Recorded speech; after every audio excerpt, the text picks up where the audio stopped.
Alright, what's going on, guys? Trev back again, here to bring you another video. This one's going to be doing another Q and A leading up to The Walking Dead Season 7. In this one, we're going to start with talking about AMC putting the lock on spoilers.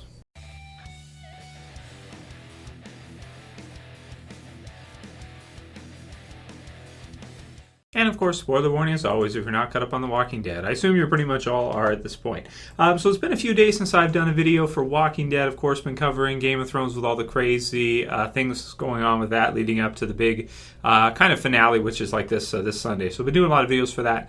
But definitely want to continue with the Walking Dead videos. Don't want to go too long without releasing one for you guys. Even though there isn't that much new with regards to releases. AMC, they don't really release anything this month in June, not until the trailer, which will come up in July. So until then, there won't be much, but there is something that's been kind of circulating online quite a bit with regards to spoilers for Season 7, and that is related to probably the best place you can get Walking Dead spoilers from, which is the Spoiling the Dead fans fan page on Facebook.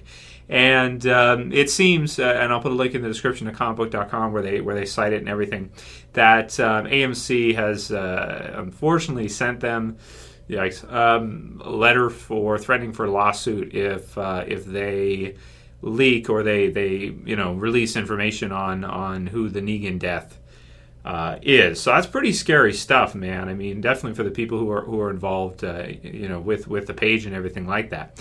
And I definitely feel for them because, like me personally, being on YouTube now for 6 years and that, I've had multiple channels here on YouTube. I've had probably like 5 at least, maybe more. Trev's channel 1 through 3, and then the Walking Dead review was a channel I have. It's actually still posted on YouTube, youtube.com/The Walking Dead Review.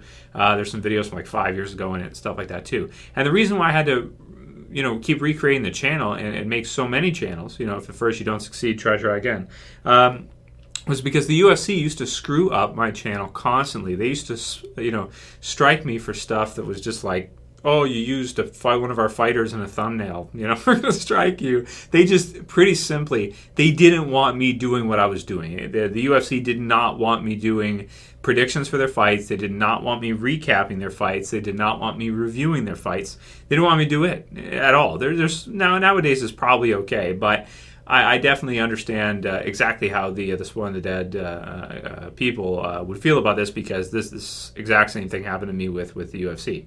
So I stopped covering it. It looks like they're okay. It looks like they're okay to continue. You can check out their page if you want on Facebook, because they do have some pretty cool pictures. There's one of like the sanctuary in that, which is cool in the TV series that they're building in that, and they get some pretty cool stuff. But I guess apparently it's just related to the Negan death, because of course that's a big thing for AMC, because it's a huge cliffhanger in that, and obviously they want people to come back and everything. So definitely, a touchy subject. A lot of you guys asked me about it. I didn't really want to give my thoughts on it because, I see both sides, but I see AMC wanting to keep things on lockdown, wanting to keep things under control, and I definitely see, freedom of information, free speech, and, people, if they get a picture of something, if they take a picture, releasing it, this kind of thing, or what have you, all the things they do. So, yeah, definitely a tricky one, and one that I definitely don't want to insult anybody, by even giving my thoughts on it, because, like I said, I've been there, I felt that, and that does not feel good, and I had channels shut down because of that. So for them to, even see something like that, that's definitely not something you want to sign into check an account and see something like that. That's really, really not cool for them. So, yeah, but, so with regards to spoilers for Season 7, me too. I'm not going to be covering really any spoilers. Usually around this time, I usually do some videos, give my thoughts on some of the stuff that they have on the page, because it is a great page. It's a great resource if you want to know some stuff that's coming up and there isn't too much else going on. But I'm not going to be covering any of it this year in the channel because, yeah, it's definitely AMC, it seems like, doesn't really want people to do that right now, at least with regards to Negan death, that's for sure. So I'm probably going to just steer clear almost entirely, unless maybe in a few months or something else. Of course, the trailer and stuff, when they release the trailer, I'll still be doing predictions based on the trailer and based on what I've seen there, but I'm going to be, keep my head out of spoilers as much as I possibly can, aside from what you guys are going to message me in the comments, and I know you are. See, that's that's the big thing too, and like what you can read the post yourself. I'm not going to cite it or anything, but when you have something online like that becomes so popular that it becomes that many followers, like over 300,000, I think, people like it and that and check it out and everything. The big wigs start to notice. They start to notice it. And other people who, like, if everybody just read it and just kept it quiet, okay, fine. But they start going online, they start messaging people on other sites, they start messaging people in comments on YouTube videos, everywhere. Like, they start telling each other about stuff that's out there. It spreads like a virus or something. So once something gets leaked, once information gets out, that kind of thing. So predictions, I think they'd probably be fine with, like you said in the post. I think if they're doing predictions, that should be fine.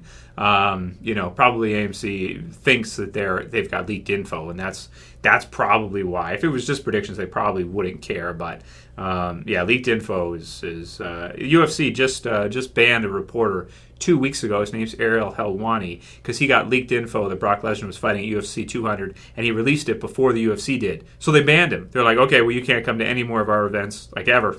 They just banned him. So, it's definitely not something that just happens with AMC. It happens with bigger companies and, with the internet nowadays and the speed of information. It's definitely not the last we've heard. So you guys wanted to hear me give my thoughts on it. That's the best you're going to do. I didn't even want to, but there you go, guys, because I definitely feel for them and everything. So let's move on, and I won't talk about it again, and I won't really be making any videos that contain spoilers, just so you guys know, just because I don't want to piss AMC off myself, you know what I mean? Next one's from Buster T14, and he says, "Hey Trev, I've been seeing 2 trailers online claiming to be official trailers. I wondered if you've seen them yet. I don't see much. I don't see much Glenn other than the image of his face with Lucille in front of it. What are your thoughts?" Maybe Buster for T14 speaks another language or something. I'm not sure. But just to kind of include too. If it's not on AMC's official page, unless it's leaked, it's not real. So I'm not sure which ones you're referring to. I've seen some other people say things like that too, and I've seen some images on there, one with like a head that looks like Glenn, this kind of thing, and there's a guy who looks like Abraham holding it, but he's got like a tattoo. Some people have asked me about this too, and as far as I know, Michael Cudlitz does not have a tattoo on his hand. So yeah, it's some fake stuff out there, some stuff like that. With regards to trailers and fan-made trailers, yeah, there's going to be stuff out there. You can expect that this time of the year. Some of it can be really well done, and as a result, people could think that it's legit. But right now, there'd be nothing official unless it's leaked, and I don't know of any leaks with regards to trailers right now. So most likely, whatever you're referring to, I don't even know exactly what you're referring to, but most likely it's not legit. Most likely. Next one's from IRE Jackal, and I don't know, Ireland, I'm not sure, maybe Ireland. Do you think that Carl is aware of what went on with Shane and Lori, and the fact that Judith might only be his half sister? So that's a tricky one. In the Walking Dead comic book series, this is the way I see it. I've mentioned this many times over the years. In the Walking Dead comic book series, I think it's clear that Judith is Shane's. It's clear to me when I read the comic book series that it looks to mean that Judith is Shane's. My opinion. Not officially confirmed, but it seems like to me Judith is Shane's. Kirkman, I don't think, has ever confirmed that 100%. With regards to the TV series, based on timing, it looks more like, now we saw them both, Shane and Lori, do it, and Rick and Lori do it, but it seems to kind of come up right after Rick gets back, pretty soon after Rick gets back. So it could still be either one, but it seems like in the TV series, based on timing, it seems more like it's Rick's. To me, and Judith also looks quite a bit different in the TV series than in the comics. I picture Judith in the comics having like black hair, more like Shane. TV series, lighter hair, more like Rick. So that's what it is. But so I don't think in the TV series version with Carl that he would be aware, because my opinion is I think it actually is Rick's at this time anyway. If you've got some info you want to share with me, or you want to plead your case that you think in the TV series version it's Shane's too, I've gone back and forth in this one over the years, but definitely send it to me because I'm open to hear it. Next one's from Seth Aaron, and he says, "Hey Trev, I have a Walking Dead question for your next Q&A. Do you think we're going to see a comic book spoiler alert for those not caught up?" So warning, guys. Magna and her crew during Season 7 or possibly Season 8. What about the crucial time jump after the war? Season 8 seems like a good spot for these events. Let me know what you think, and keep up the great work, man. Yeah, I was thinking, I think they might fill it out, though, too. I'm still thinking we're going to see more filler, because AMC, everything I've read over the years, seems like they want to keep the show going for a really long time. And as such, using a 2-year time skip not to your advantage with regards to filling that in for at least a season or half season or something would feel pretty weird. So I would think we probably won't see Magna until like Season 9, maybe Season 10 if they fill it out well. Which, it could work out if they get some good writing and stuff like that, and they do a good job. I think that Fear the Walking Dead is a good example of just how awesome it can be, even though you're not basing it on Kirkman's original comic books. If they put enough effort into writing and everything, I think it can be really good, and just a totally new season and everything. Could be cool during the 2-year time scale. 2 years is quite a while in the zombie apocalypse. So for them not to use that, if they want the show to go on for a long time, it doesn't really make sense to me. I would think they would want to use that time jump and fill it in quite a bit. The Dominic 56 says, "Hey Trev, I think they should get Mike Tyson to play Ezekiel, and one of his pet tigers can play Shiva. What are your thoughts?" I wanted to include that. That's so funny. Isn't that true? Mike Tyson has a freaking tiger. Or does he have more than one tiger? I don't even know. But that's just so ridiculous. Why would you have a tiger? But he does. This is crazy, man. Morgan Jones says, what a role player. He says, "Do you think I will sacrifice myself in all-out war to the group? And because of that, Rick will..." Okay, and then he gets into some spoilers and stuff, so I don't want to go for the rest because it's a little bit too much. But Morgan's death. So when do I think we'll see Morgan's death? Well, I did think it was going to be for a while. He's gone through some character change. Maybe in a few seasons, a couple seasons, then we'll see Morgan. Maybe I could see like at the end of All Out War or something, have him being killed as like the finale sort of big death for All Out War, because they like to have big deaths in there when you get the end of like one's battle or something. Like Herschel with the governor, Andrea with the governor, deaths like that. And Morgan could be one set up for something like that. I'm already kind of happy with how they brought Morgan back, and they've given him more time and stuff, and he's had some character growth and stuff. We'll see if maybe they go with a relationship for him too, maybe him and Carol or something, or somebody else. I don't know. We'll see. Should be interesting. But I do like what they've done with Morgan now that he's kind of more back on the badass side, willing to kill people if he needs to, if it means to save Carol. And we'll do one more. Next one is from Jax10, and he says, "Hey Trev, I've got an interesting theory for a Q&A that my daughter and I were discussing on the Dwight-Daryl saga. If they don't kill off Daryl, then I agree that the show cannot have both Dwight and Daryl because they are too similar. So we haven't read the comics as far as All Out War, but we do know that, okay, now you're getting into some spoilers I don't necessarily want to go over with people for the TV series. But, okay, let's skip to the end of your question here just because. So, pretty much, I feel this would be a great change to the comics, but still in keeping with value of the plot of the comics without too much deviation. What do you think? As always, thanks." You guys can go through the description if you want to see his full question, if you don't want to have part of it spoiled.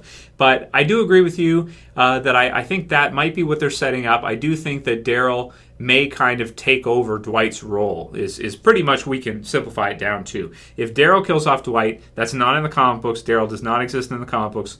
But in the TV series version, I do think so. I do think that Daryl may take over Dwight's role rather than them having Dwight kill Daryl. If you're not going to have both, and I don't think you will because they're so similar, I do think Daryl will eventually take over. That's a prediction for me. Again, not leaked info or anything like that. It just makes sense to me that eventually they'll do that. So, cool. Anyway, you guys can write your comments below. Let me know what you think of everything spoiler related, and also the questions and whether or not you think that they can have both Dwight and Daryl together, or if one of them is going to have to kill off the other. And that'll be it for today. New cover for Walking Dead. I'll cover tomorrow, and cover the cover in tomorrow's video for Walking Dead. Then, of course, Game of Thrones videos the rest of the week with Q&As and that. So send me any questions you guys have for Game of Thrones that you want included in Q&A, and you can send me any Walking Dead questions questions too for Walking Dead Q and A's as well for the rest of the summer, getting ready for season 7. Got quite a bit of time left, but Fear the Walking Dead will be back before we know it, and the trailer will be out before we know it. It's gonna be lots of fun. If you guys like this video, please don't forget to thumb it up below. You can also share and favorite, and if you're new and you want to subscribe, you can subscribe at the bottom left. That's it for this video today. I'll see you guys again real soon. As always, it's Trev, and I'm saying peace. Later, guys. See ya. You better subscribe.